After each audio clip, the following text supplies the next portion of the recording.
మిర్చి ధరల పతనంపై ప్రముఖ మీడియాలో ఆంధ్రప్రదేశ్లో ఒక విధమైన కథనాలు, తెలంగాణలో మరొక విధమైన కథనాలు వండి వార్చుతూ ఉంది.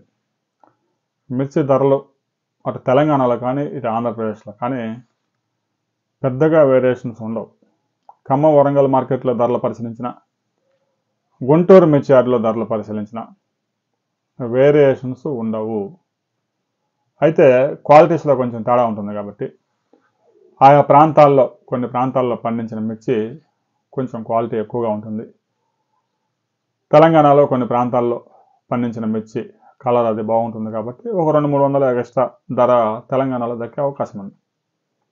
అవే మిర్చి గుంటూరు యార్డుకు తీసుకొచ్చినా కూడా ఆ ధరే దక్కుతుంది. అయితే ప్రముఖ మీడియాలో గతంలో కేసీఆర్ ఉన్నప్పుడు క్వింటా మిర్చి 20,000 నడిచింది. కొన్ని వెరైటీస్ అయితే 25,000 కూడా అమ్మారు. ప్రస్తుతం 13,000, 13,200, 13,500, 14,000, 14,500 ధర దక్కుతూ ఉంది అని చెప్పేసి కథనాలు రాశారు. ఒక 2-3 వెరైటీస్కి అయితే కొంచెం ధర పర్వాలేదు. అది కూడా గిట్టుబాటు ధర కాదు, రైతుకు లాభాలు తెచ్చిపెట్టే ధర కూడా కాదు. మిగతా వాటి ధరలతో పోల్చుకుంటే బెటర్గా ఉంది కాబట్టి ఆ తేజానో 341 అలాంటి వెరైటీస్ 13,000, 14,000 నడుస్తూ ఉన్నాయి. ఇక మిగిలిన నెంబర్ 5లు, డీడీలు, బంగారాలు ఎన్ని వెరైటీస్ అన్నీ కూడా 9,000, 10,000, 10,500, 11,000 ఈ ధరలకు అమ్మడానికి చాలామంది రైతులు ఆసక్తి చూడడం లేదు. కోల్డ్ స్టోరేజీలకి ప్రతిరోజు తెలుగు రాష్ట్రాల్లో 8 లక్షల టిక్కీలు కోల్డ్ స్టోరేజ్ తరలిపోతూ ఉన్నాయి. గుంటూరు మిర్చి యార్డుకి అయితే 2,20,000 టిక్కీలు వస్తూ ఉంది. ఇక తెలంగాణలో వరంగల్, ఖమ్మం మిర్చి యార్డులకి 1,90,000 టిక్కీలు వస్తూ ఉంది.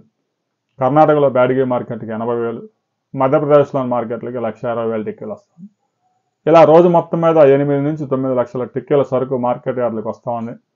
ఇక మార్కెట్ యార్డుకు తీసుకురాకుండా నేరుగా కోల్డ్ స్టోరేజ్లు తీసుకువెళ్తున్న రైతుల సంఖ్య ఎక్కువగా ఉంది. ఎవరైతే హోల్డ్ చేయగలరో ఆ రైతులంతా కోల్డ్ స్టోరేజ్లో పెడుతూ ఉన్నారు.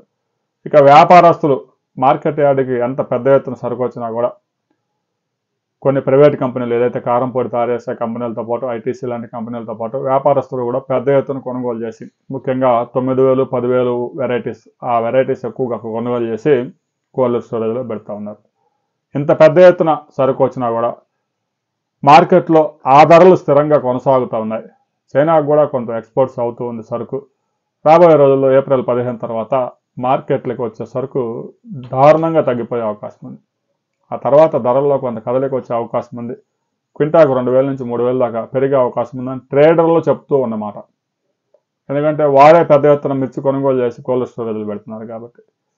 ఇక తెలంగాణలో రైతులకి మేలు జరుగుతూ ఉంది, ఆంధ్రప్రదేశ్లో రైతులకు అన్యాయం జరుగుతూ ఉందని ఓ మీడియాలో రాసిన కథనాల్లో నిజం లేదు. రెండు ప్రాంతాల్లో మిర్చి రైతులు తీవ్రంగా నష్టపోయారు. ఎకరాకు 2 నుంచి 2.5 లక్షలు, 2,80,000 దాకా ఖర్చు అవుతూ ఉంటే ఈ సంవత్సరం వచ్చిన ధరలను కనుక మనం పరిశీలిస్తే ఒక్క రైతుకి ఎకరానికి 1,00,000 నుంచి 1,50,000 దాకా నష్టం వచ్చే అవకాశం ఉంది. రాబోయే రోజుల్లో కూడా కేంద్ర రాష్ట్ర ప్రభుత్వాలు పట్టించుకునే పరిస్థితి కనిపించడం లేదు. ఆంధ్రప్రదేశ్ ఒత్తిడి చేయగా 11,780 ధర ప్రకటించింది. ఆ ధరకు కూడా కొనుగోలు చేయడానికి ఇంతవరకు ముందుకు రాలేదు. మార్చి 15వ తేదీ నుంచి గుంటూరు మిర్చి యార్డులో కొనుగోలు చేస్తారని తెలుస్తూ ఉంది. అయితే అది అధికారికంగా ప్రకటించాల్సి ఉంది. ఆ ప్రకటించిన తర్వాత మరిన్ని వివరాలతో మరో వీడియోలో తెలుసుకుందాం.